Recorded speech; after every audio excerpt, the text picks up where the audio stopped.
Hello, Johnny. Hello, mate. Oh, happy Friday.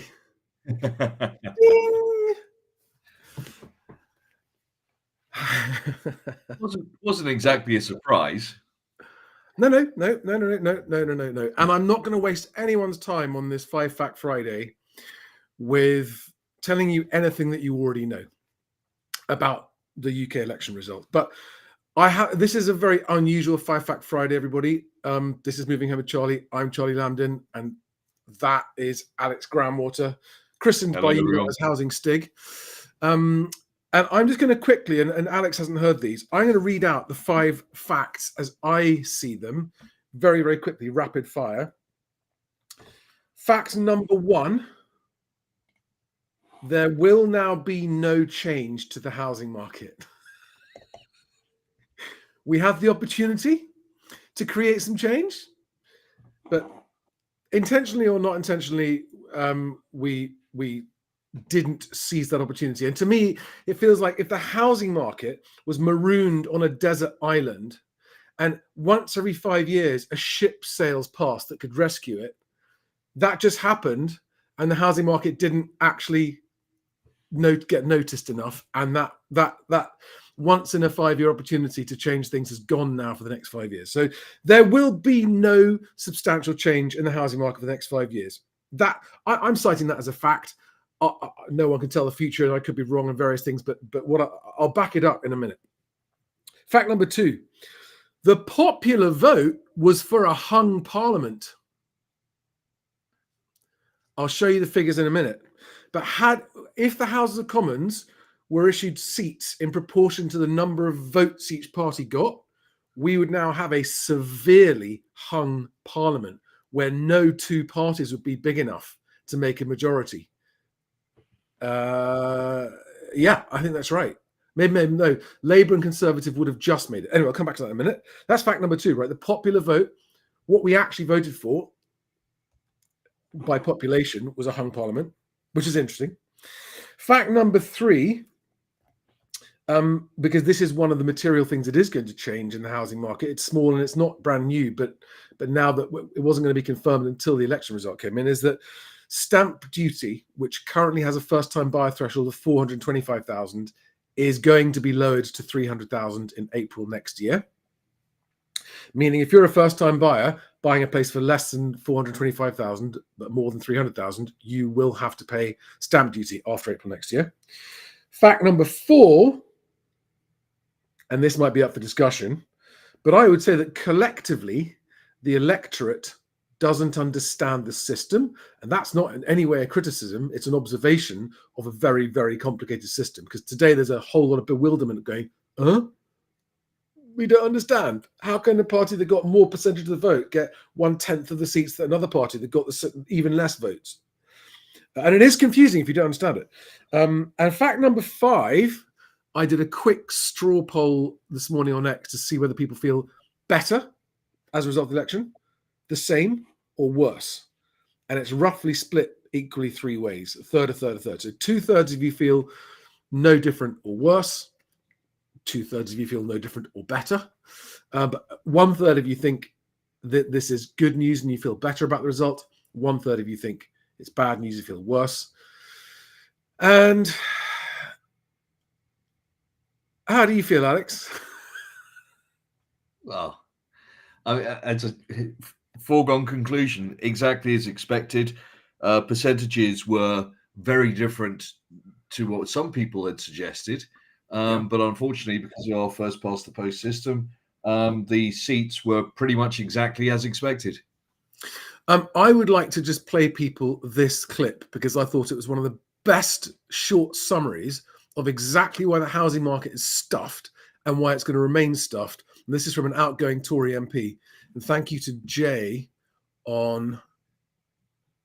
Oh, I've got to make sure it's the right tab. No, it's not the right tab. Hang on. It's this one. Okay, can you see that? Right, I'm gonna play this because it's brilliant. Have you seen this yet? It's brilliant. Yes. By the sound of it, you think George Osborne got it wrong? I think you got it wrong too. In the end, I got into politics over three matters: that your government rode an enormous credit boom within which the money supply tripled, leading into the global financial crisis, a massively manufacturing injustice, a sense of injustice which has led to many of our subsequent troubles. I got into, and I'm afraid you and George are as bad as each other on this particular score. Neither of you ever really understood monetary economics, and I've wasted a lot of breath in the House of Commons trying to explain to George in particular what was going on and the kind of injustice it was manufacturing. Well, much good did it do everybody. And now with the nation seething with a sense of injustice, economic injustice, of course they are. They can't afford house prices if they're young. Why? Because cheap credit was pumped into a housing market in which supply was constrained by planning laws, about which neither of you did anything. So, you know, at last, as I say, I'm free, thank God. Go on, Mr. I think... By the Thank God. At last, I'm free. I mean, he really sums it up beautifully and passionately, doesn't he? Oh, whoops, sorry, Alex, I clicked the wrong button there. He's still there? That is someone who has been frustrated and pissed off for a mightily long time. Even as a Tory MP. So I think, you know, I completely echo his sentiments there.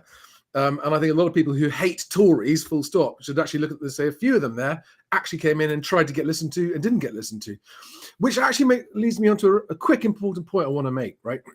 I congratulate every single individual MP who got elected, because for anyone to persuade more people in their constituency to vote for them than anyone else is an achievement. And I think at a local level, it's a good thing. You know, that the one good thing about the voting system is locally, the local constituent population get the candidate they voted for. I do think that the other system where you have several rounds of voting, so if it's too spread in the first round, you then knock people out in the second round, so everyone has to then choose between two. So, you know, in other words, which is people's least bad choice, that would be even better. But you know, I've always thought that it's a remarkable thing to do to try to get elected when your chances of being elected are so small. So genuinely congratulations to every individual MP that was elected. But I mean, so I put this up on X earlier today, and I think it just bears a moment of scrutiny. And actually, this is a CNN one. I just thought it was one of the better laid out illustrations of what's happened. So roughly speaking, there down the bottom of the bar, is that on screen? Yes. Yeah. Down the bottom of the bar, you can see the proportion of the red vote, and it's almost double the proportion of the House of Commons. Yes. And then for Conservatives, appear to have done worse under first past the post than they would have done with the popular vote as well. Yeah, because of reform. I mean, you've got to bear in mind the Conservatives still won. I mean, much as it was the worst percentage of the vote that the Conservatives have ever had in their history, going all the way back to 1830, 32. But they still got 6.8 million, something like that, votes. But Reform got 4 million votes, which was, 500,000 more than the Lib Dems. And yet the Lib Dems have 71 seats and Reform have 4. Well, I just did this. That's what the seats would have been if it was a straightforward popular vote for the House of Commons. Yeah. Right? Yeah. So, actually, Charlie, just to disagree with you again, your first thing about the housing market won't change. I don't agree with that. I think, given what Labour have said, I mean, first of all, the frankly ludicrous 1.5 million new homes in 5 years, that is what they said, isn't it? Yes, it is, yes. Yeah, which is 820 odd homes per day, 7 days a week for the next 5 years, which seems tough. But they are the sort of party, I'm afraid, that are going to bring back a Help to Buy scheme or some other sort of scheme. So what I'm saying is, it's not that the housing market will improve in the way that you want with the house for everyone and it'll get better. And yet I think it will actually get worse. Well, sorry. And I would say that that's no change. It's going to be Oh, more. okay. Sorry. Okay. Right? Okay. It's more unwise, misguided pumping of the housing market. Intervention. Yeah, it will just be more interventions. Yep. And they'll fuck it up. Yep. So, that's what I mean by no change. I mean, what I'm saying is from a policy point of view, and I've actually got this up here on screen. I'll show you this. But everyone, just a quick look at those numbers, right? That's the number of the number of seats in Parliament each party would have got had the results been based on the national vote. Yeah. And it's really interesting because that's an accurate reflection of how the population feels as a whole. And surprising, the Greens as well would have got 10 times more votes than they actually got seats. But this is, it tells you a lot. If you remember that chart that I showed ages ago, where going back to 1900 and before 1900 to 1832, it was just the Liberals and the Tories, or the Whigs and the Tories. Yeah. Those were the only two parties, really. There were bits and pieces of others at certain times, but that existed for a long time. And when there were two parties, first past the post worked. And then, of course, Labour came in 1900. And by 1928, they had usurped the Lib Dems almost entirely. So it then became a two-horse race between Labour and Conservative, with the exception of the 1930s with Depression, and they formed the National Party, which was, still all of the same guys, but just as a coalition. Now you can see that people, it's splitting the vote when you've got 4 million people voting for a party that is not either Tory or Labour, and another 3.5 million voting for the Lib Dems. These are substantial groups of people that just look at those two main parties and go, no, neither. As you wanted, neither are right. But unfortunately, when you've got a power base inside a particular seat, they will still win it. No matter, it would take a massive effort, and maybe the next election we'll start to see that sort of massive effort, depending on how Labour perform over the next 5 years. Well, I think my guess is that now that Farage has a seat in Parliament, the one drum he's going to bang again and again and again and again is, if you want a different Houses of Parliament, you've got to vote differently next time. Everyone's got to vote differently next time, or that's what they're going to. He's going to campaign for a changed electoral system. Yes, I think, and I think actually he's going to be quite well received on that particular point. Maybe not in his other policies, but I think a growing number of people are realizing that perhaps there was a time when first past the post did work a bit better. But as that chap in the Financial Times reporter put forward, he said, when you've got a country with so many parties with significant support, as you just pointed out, first past the post doesn't work anymore. Doesn't work. And if you look at Labour, have got 211 seats there, right? Is what they would have had by the popular vote. They've got more than double is what they've actually got. And it just feels all wrong, doesn't it? It really does feel wrong. And that's the best thing to describe how my honestly objective overview of the result here, given the popular vote, is that the result, we did not vote for a 2/3 majority as a country. Anyway, I wanted to show you. So this is where I mean. So this is on the BBC website, and this is Labour's housing pledges. And the point I want to make to everybody, especially if you voted for Labour, is that you voted for the same policies as the Tories in terms of housing, the same promises that the Tories made. I've got those around as well. Reform the planning system. Yeah, that was promised 5 years ago. Reinstate local targets. Okay, they scrapped targets. That's the one difference. You're going to reinstate to the pointless targets that weren't hit. And help build 1.5 million new homes over 5 years. That is, as Alex just said, unless you're doing 800 a day, you're already failing. Build a new generation of towns. Okay, let's just give benefit of doubt, right? Let's say that they do actually do that. How long is that going to take? Best case scenario. Well, I can actually answer that pretty much. I know you can. Yeah.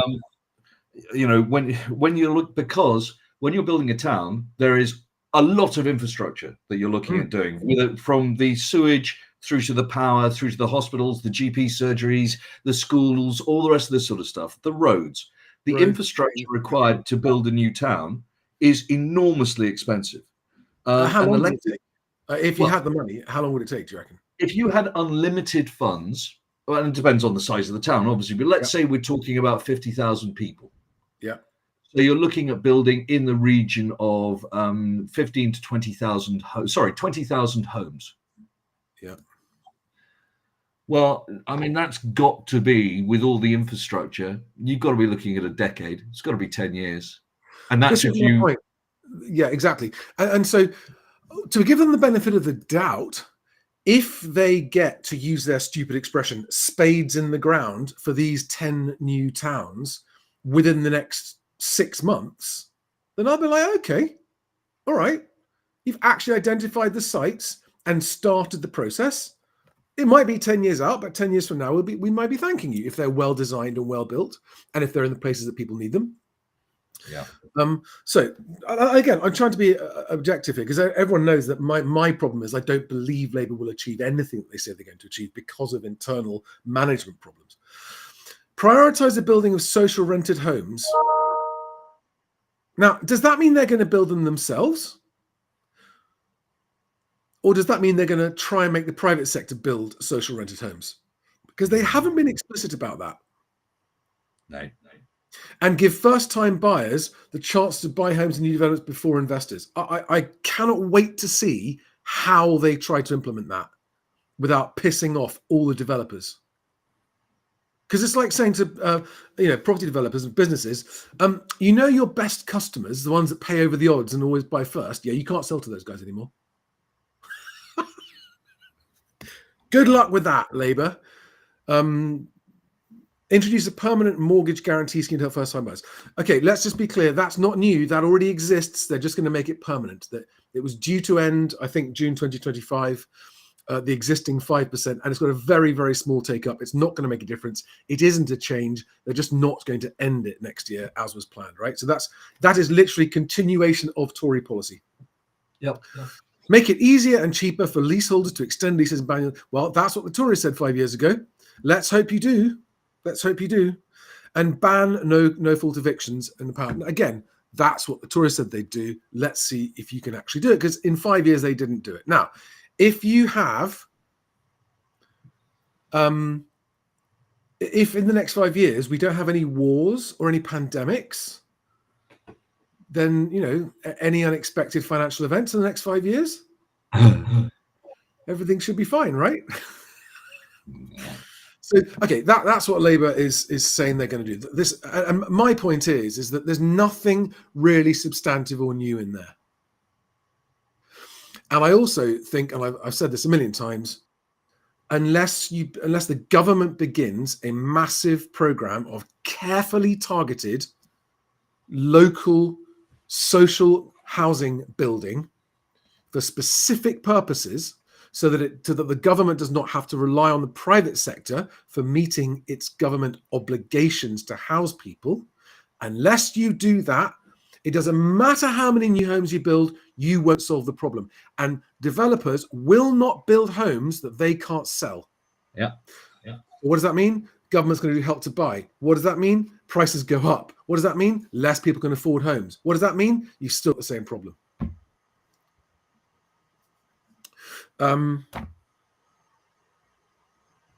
Yeah. There's one other thing I wanted to show people before I forget. No, I don't. That's it, actually. So should we take some comments and questions? Yeah. Or have you got anything you'd like to add? No, I think that pretty much covers it.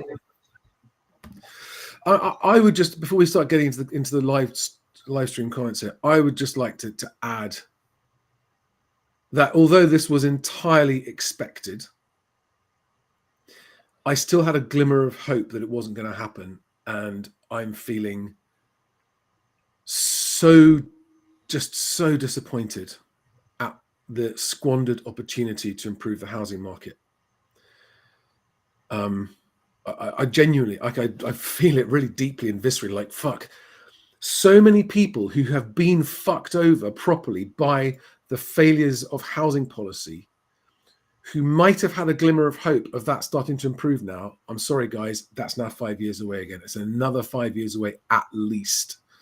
And that really breaks my heart. It's like how many people who are living in poverty and squalor and struggling, and it's going up, and homeless people go. Vicky Spratt from my paper did an article a couple of days ago. She went up to a court. I can't remember where it was, and she sat in court observing repossession hearings, and all of them, 100% of them, were from people who have failed to keep up payments on their mortgage.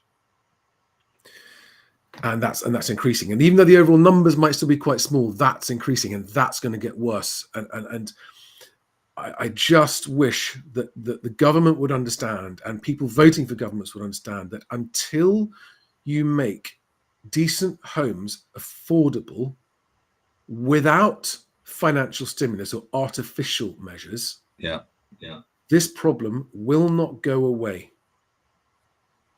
No, I'm sure we did a whole YouTube piece about poverty, squalor, the future, or I don't know, some time ago.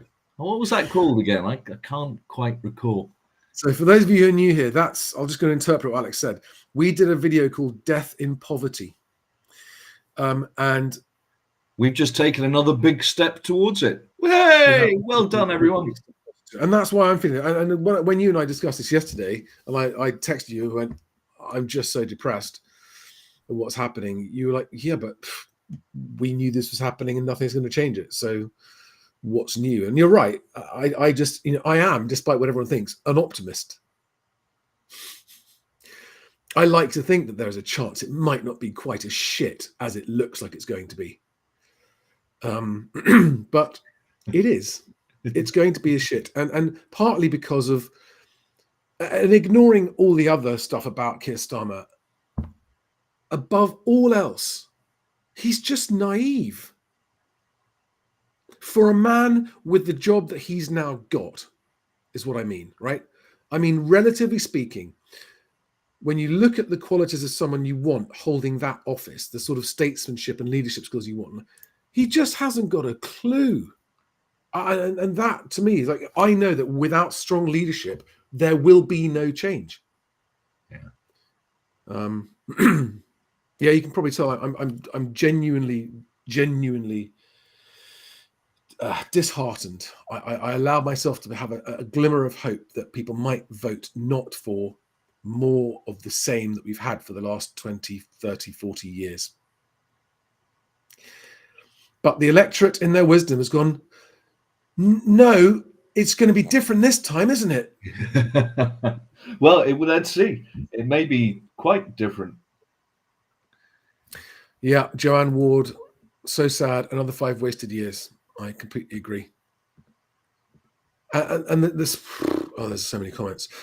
Alex, for the benefit of all of our new followers and subscribers and viewers, would you just recap in a few minutes, or take as long as you like, what your death in poverty thesis basically says and why it's unavoidable? Oh, Christ. Okay. We have spent the last 30 odd years building up initially vast amounts of private debt, which happened from about 97 through until 2008, because lending rules were changed and we had huge debt, which pumped house prices way up. But that was okay because the people in that era, many of them, not the younger ones, but the older ones, had already owned houses. This was their final house. They had final salary pensions. They had had huge wage increases throughout their working career. So when it all collapsed in 2008, it wasn't a big issue for a large proportion of that home-owning population.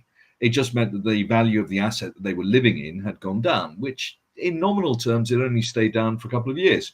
In real terms, it's been getting worse and worse as time goes by. But of course, those people had lots of funds that they had from their savings, that they have income from defined benefit pensions, all this sort of good stuff. The younger generation, by younger, what I'm talking about is somebody who was probably in their 30s when 2008 hit. and may or may not have already bought a house, what they've suffered through is, first of all, wage drops for some great period of time, through real wage drops through until 2013. But then what happened is they've had wage stagnation, really. And much as people have talked about real wages rising over the last couple of years, that's only to match inflation. There hasn't really been a big rise. So wages have not increased. Now, of course, old Gordon Brown did away or persuaded, not persuaded, he helped companies do away with defined benefit pensions back in the late 90s. So none of these people in their 30s in 2008 have defined benefit pensions. They have defined contribution pensions. And defined contribution pensions depend on the movements of stock markets and various sort of things that they've been invested in. And so there's no guarantee of what you get out at the end of it. And a lot of these people haven't been able to save very much money. They're not going to receive the sort of money from a private pension that their parents could have done. And to compound that, the value of their properties has not gone up in the same way. And it's cost them a lot more to buy it. And they're doing that whilst their wages have not increased at the same rate of the older generation. So a lot of those people who are now late 40s, let's say, early 50s, and younger, of course, are sitting there going, well, that's okay, because at some point I will inherit. And when I inherit, there will be money and everything will be good. Except house prices in real terms have not increased. A lot of these houses are the sort of size that people can't afford at the younger generation. People are now living much longer, and they're living longer in ill health. So a normal stay in a care home used to be 2 years. That is increasing quite rapidly because of the larger number of dementia cases, because people are now dying much later. And so you're ending up spending potentially 5 years in a care home at somewhere between 60 at the very minimum and 120 at the top end, £1,000 per year. So Per person. Yeah, per person. So if you have a couple who end up spending 5 years, I'm taking worst case here, but you're talking about £1.2 million worth of care. So any inheritance. I think let's say £1.2 million worth of care per couple. Yeah, that's worse. That's absolute worst case. Yeah. But I mean, even so, £600,000 per couple, best case. Yeah, and that is going to wipe out pretty much any inheritance unless they happen to live in London and their house price is therefore a great multiple of almost anywhere else in the country. And so these people who are thinking they're going to inherit and that's going to potentially get them through, they won't. But it gets worse than that because of our population demographics, there isn't enough money coming into the country through taxation in order to provide services. So if you were lucky enough to be born in, let's say, the late 40s, you started your life with rationing, and that wasn't much fun. But then nuclear power stations were built, new hospitals were built, the NHS had just been invented. Lots of great things, house building, social house building was a massive, great thing, and there was always a safety net. But we can't afford that anymore. So not only are the younger generation, so not the people in their 40s and 50s, but the people in their 20s and 30s, they now are in an even worse situation because they've lived with stagnant wages. House prices are the highest they've ever been in relation to salaries. Well, not ever, if you go a long way back, because housing back then was unusual in the early 1900s, for instance. But they've got a large tax burden. Employers have got 0-hour contracts. They don't seem to grow people through companies anymore. You have to change jobs. A lot of employers want people who are not actually permanent employees. They want gig workers, which again gives you no safety net, makes it very hard to save for a pension. In fact, if you look at most people in this country, at their pension savings and at their bank savings, it's tiny. That wouldn't even last them a month in terms of their savings. And in terms of their pension, they'll be lucky to get £3,000 or £4,000 a year. And they go, well, that's okay, because there'll be the state pension.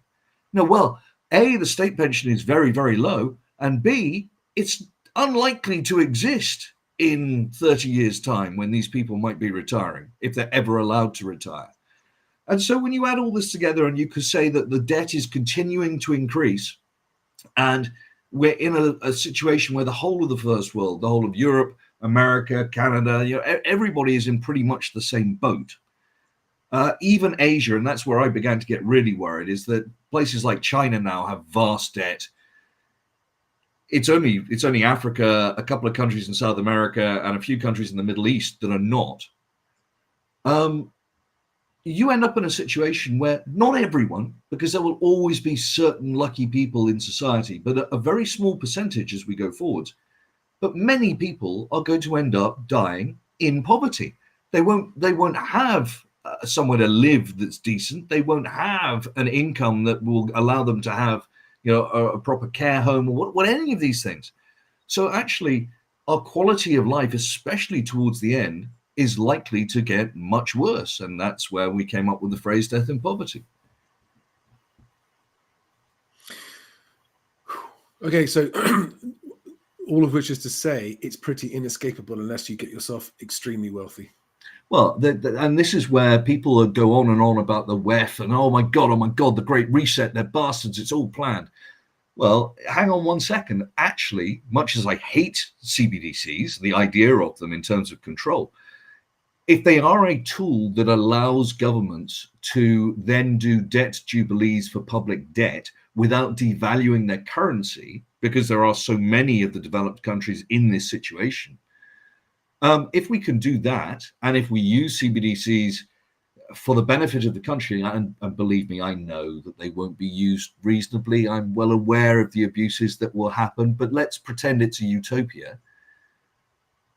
It's possible that you could then make sure that you can stimulate the economy when required. You don't end up devaluing your currency. There could be a universal basic income. Again, not a concept that I like, but I can't see another way to escape this, because we can't pay off this debt unless there is some sudden growth market. And people will talk about AI and robotics and how we can replace manual labor and be in a post-scarcity society. That's not going to happen for another 70, 80 years at best. 2100 would be an ambitious time to make all of that ubiquitous, where robots build our houses and our roads for us and farm our fields, and we can sit around painting watercolors and pretending that we're great artists. Yeah, that would be lovely, but it ain't happening in the near future. So we've got a whole period of time. Now, I do think that there will be a period from 2100 onwards that will be fantastic, when all of these technical advances, rather than damaging us and causing unemployment in some areas and frustration when you're phoning help desks to deal with your internet, will actually be beneficial. But for that to be true, it's going to take some time. So, the only way I can see out of it is a situation like CBDC and debt jubilees. And will that make us more beholden to the state? Will it mean that we have less privacy? We have less freedom? Yeah, it will. And hey, that's pretty Orwellian, but there you go. I told you it's going to be a depressing stream, guys. I put it in the title. Sorry. But no. This is important because there's close to nothing that we can do as a home dwelling population to change policy now, except be very, very, very noisy about anything they try and do, which is stupid. I think the biggest problem is going to be that they don't do the things they're going to do. Some people have said, they've made some good promises about brownfield sites and reclassifying greenfield sites. And if they do actually do that, and that actually results, because I'm going to tell you what, every single planning department that I'm aware of will find a way to say no. Yes. Yeah. They will find a fucking way to say no. They just will every time. Let's just take some comments. I've pinned a few here. I want to run through. Cookie Monster says, Charlie, how did you vote? Right. As I hope I made very, very clear from the outset of my whole campaigning during the election, the priority was not Labour, anything but Labour, or Tory, obviously, but Tory would give, that was a given in my mind, right? Anything but Labour or Tory, obviously, anything but the two main parties, as I've been saying for 2 years. The constituency I'm registered to vote in is Battersea, which is a massive Labour stronghold, just like Putney is, Alex. Yeah. And the options were, the only contenders against Labour in Battersea were the Tories, Yeah.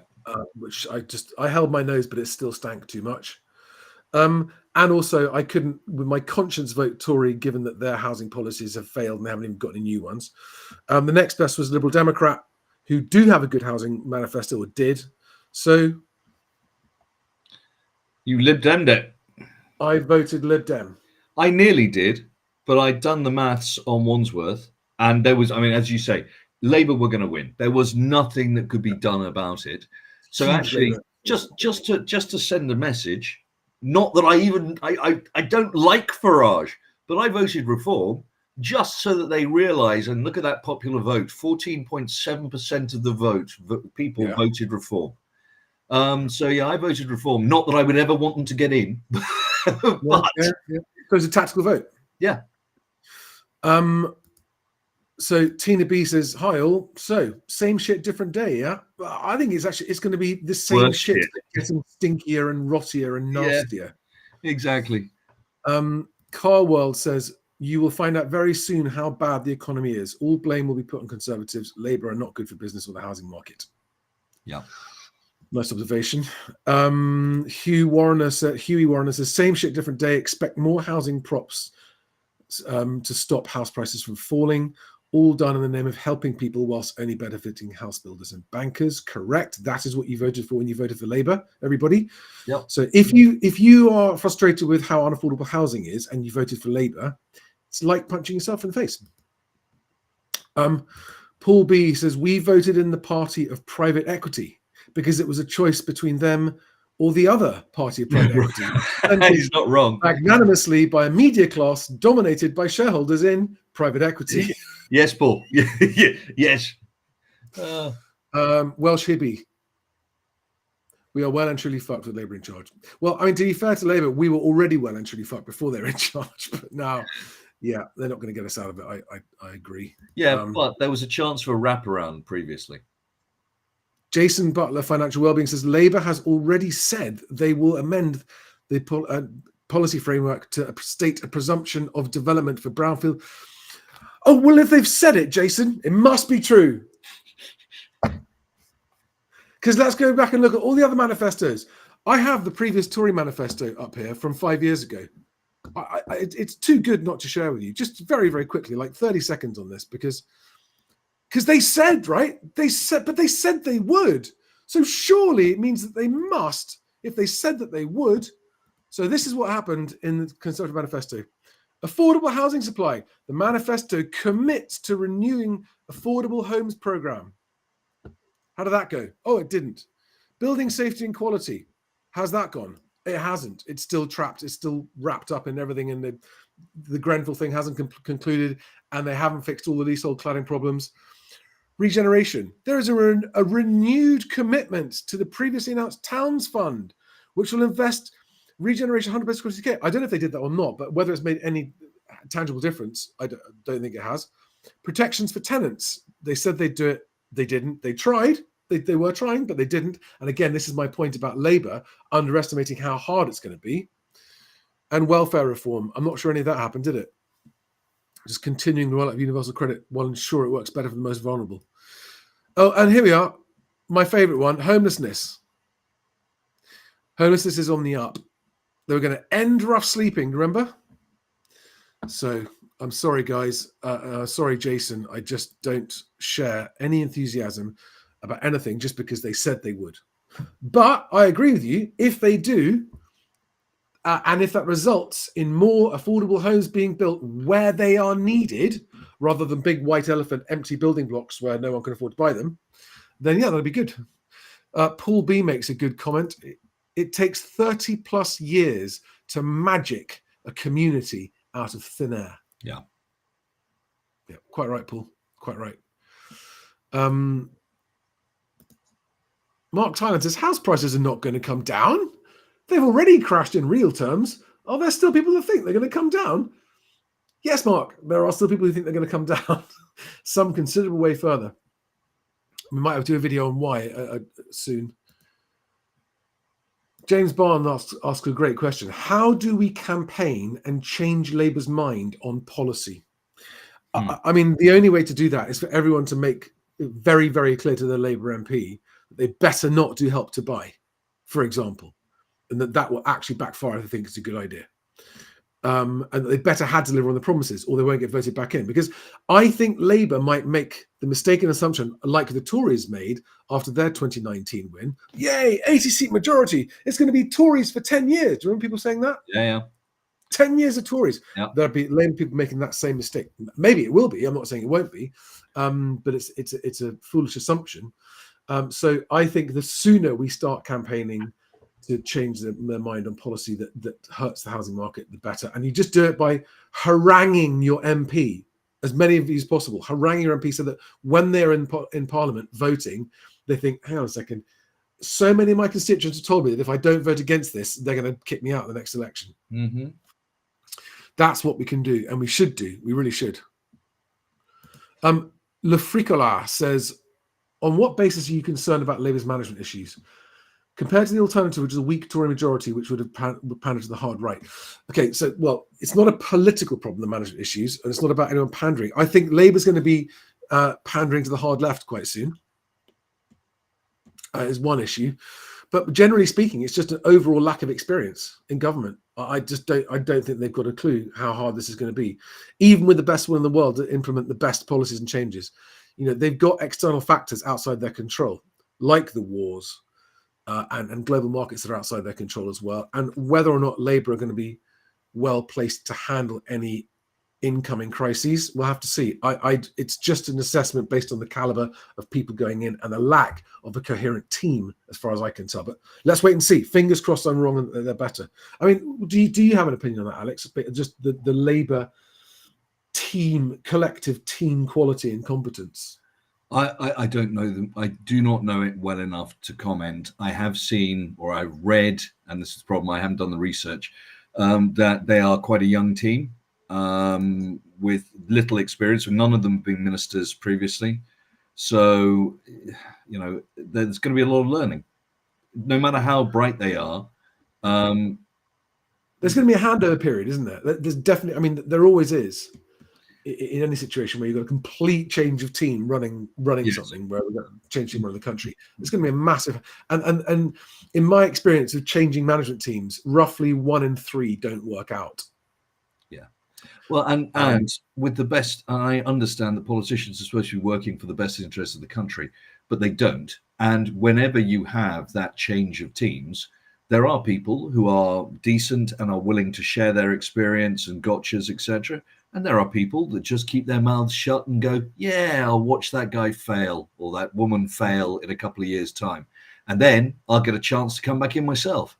So, yeah, we'll see. Yeah. And I deplore that attitude when you're working in a job around the country. Oh, yeah.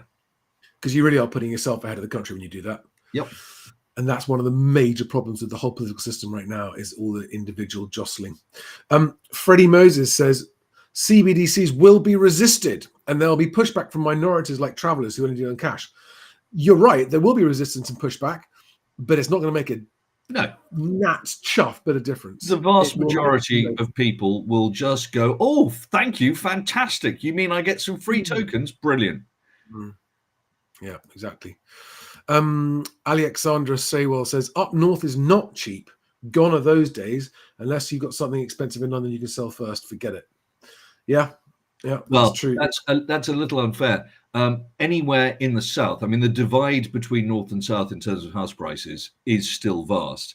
There are a few places up north where prices are rising, dramatically, but they still don't touch, Dorset or Surrey or London. It's still a north-south divide. Hunt for Red October says Labour will be unceremoniously booted out in 5 years' time when the electorate realise all of their promises were undeliverable without fundamental wholesale change. Just like the Tories have been. But will the electorate make the same mistake again and go back to the Tories? Because if they do, it's just that ping pong pendulum. It's just got to stop. And until we stop it, like the pendulum swinging between Tory and Labour, Tory and Labour, Tory and Labour, the pendulum itself is owned by the banks and the people who lend the government money, basically. And until that stronghold is changed, nothing's going to change. Yeah. I'm afraid. That's what's hard for a lot of people to understand. But that's why I a think a lot- central currency is the only way to. I mean, what you've got is a power struggle. You've got the central banks, and many people believe central banks shouldn't exist. I'm not opposed to that. You've got the central banks who set monetary policy, and then you've got retail banks, commercial banks, investment banks, who are private institutions making lots and lots of money off all of the people in this country. Well, if what you do is centralize your currency, you no longer need retail and commercial banks. People no longer have to fight over what their mortgage rate will be. Their mortgage rate is there's not thousands of products on the market. There are the standard rates from your central bank. But more importantly, all of those fees, all of those profits that commercial and retail banks make off the interest on your mortgages, off your accounts, that goes back into the country because it goes back into the central bank. So not only can the central bank charge you less so that things become more affordable, but any money they are making as a profit just goes straight back into building hospitals or roads. This is why I said 2 years ago that I think banking is going to become landlordism, because once a CBDC comes in, there won't be retail and commercial banking. No, I'm not talking about when CBDCs first get introduced. They will work with retail and commercial banks, and you'll still use your bank card in the normal way. But in 20 years' time, 25 years' time, when the technology is proven, why would you want commercial and retail banks when you could offer all those services from your central bank? Comrade Groundwater. You showed No, your true colours. I'm still not saying that I like the fucking idea. I'm just saying it's a logical extrapolation. I mean, you're right. You're right. You're just making an observation there. But I just, you really think the countries will benefit? Well, it depends on who's in charge. Oh, it'll be the AI, so we'll be fine. Yeah.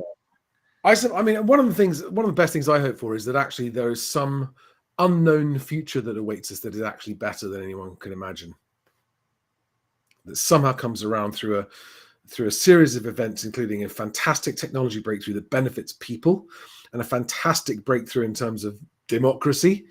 And actually, suddenly, as Stephen Hawking said, if the machine wealth was distributed, was more evenly shared, everyone could live a life of luxury. Yeah. And Charlie, I absolutely think the future is extremely fucking rosy. I think it's going to be wonderful, but not for about 70 years.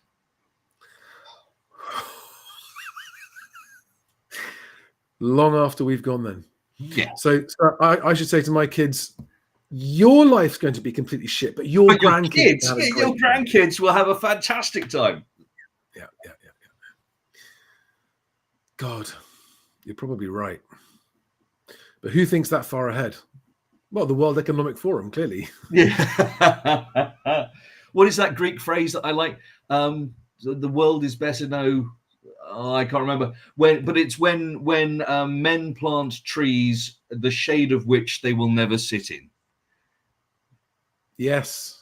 And that, that's the mentality. And people used to think like that because lives were short and you could die in childbirth, you could die of TB, you could die of falling off your horse on your estate. And so they built these wonderful things. And, an oak tree, 30 years to grow? So most of them knew they weren't going to be around to see these mature gardens. But hey, they did it, not for them, but for their children. I mean, one of the things that technology has allowed is for life to happen at a pace that was unimaginable 40 years ago. Yep. And I think so in many ways things are accelerated, so we don't look as far forward as we used to because we don't have the time to do that. Yeah. No, and we expect things to change very fast, but they do change very fast. But I remember in 1993. In 93, I started working for a software company. And they said to me, I want you to try this software. And it was a thing called Dragon Dictate. And it was stolen from the Tornado fighter. And it was a voice command system, which they then tried to turn into commercial software. and it allowed me to speak, and Word would then, rather than me typing, it was shit. The processing power wasn't there, the memory wasn't, it was just shit. And everyone went, yes, but within a couple of years' time, by 95, it'll be common. It wasn't. When did we start talking to our phones, Siri, Alexa, etc.? When did we start doing that? 2010, roughly? Yeah, about I would say about 10 years ago. So it became usable about 10 years ago.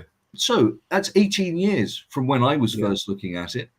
And that's just one tiny little thing. So people think that tech is going to move fast, and it does, but it doesn't move quite as fast as you might hope. Look at Jim Bob's comment. Yeah, well, he's not wrong. And why aren't they having kids? Folk aren't having kids, so no need to plant trees. So, well, this brings me on to the topic I wanted to raise, actually, which brings me to, yes, you've seen my vote. It's already good. You have to rewind it. I've shown my vote.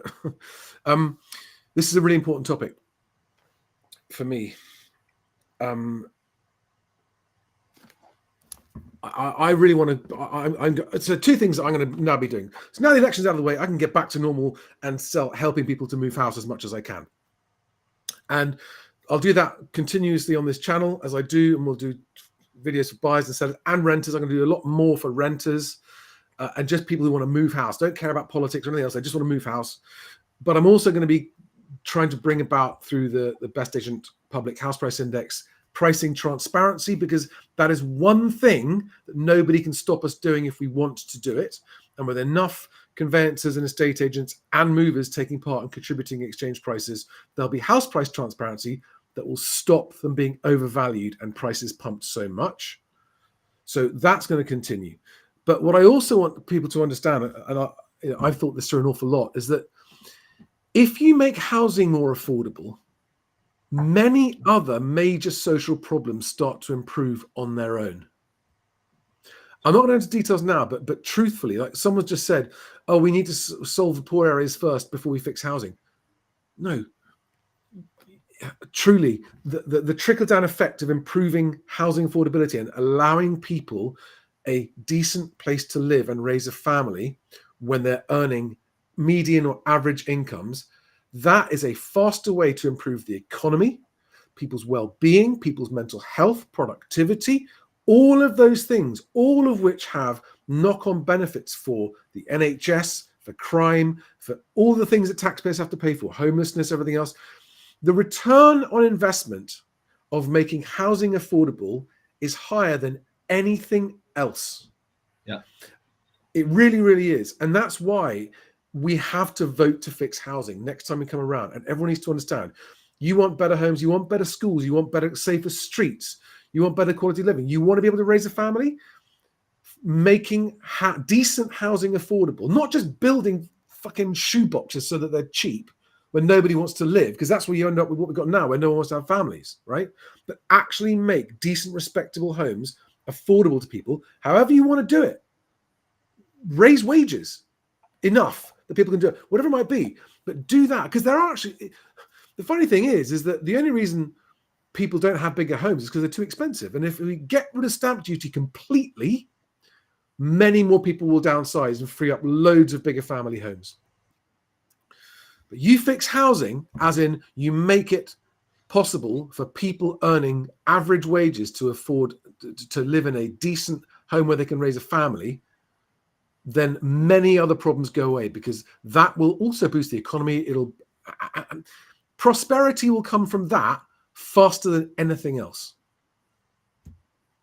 Prosperity for everyone comes about faster by having decent, safe homes for people to raise families in than it does from anything else.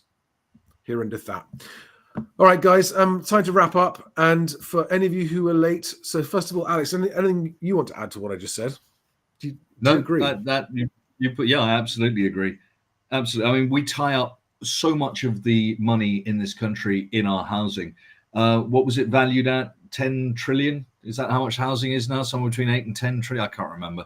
Yeah. But it's so much money that could be better used in this country is in houses, and the price is imaginary, if you see what I mean.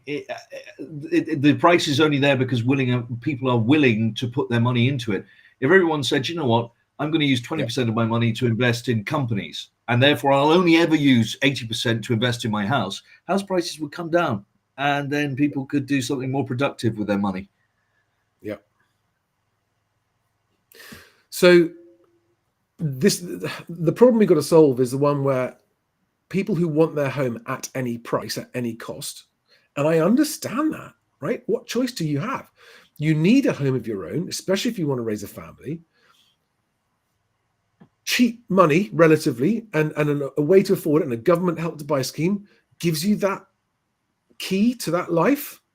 You're going to take it for yourself rather than not have a home. But every time we do that, every single time one of us does that, we make the problem a little bit worse. And that is why buying but not overpaying is something that everyone can do to help ease that problem. And it benefits you as well.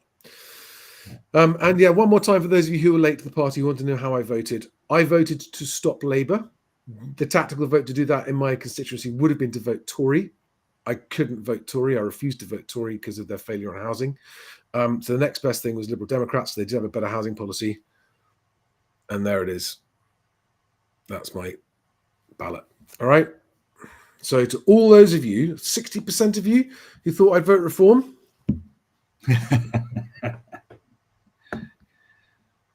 can we just finish with this? I know you've got to go, but can we finish with this, right? Why is it people don't believe that political neutrality is possible?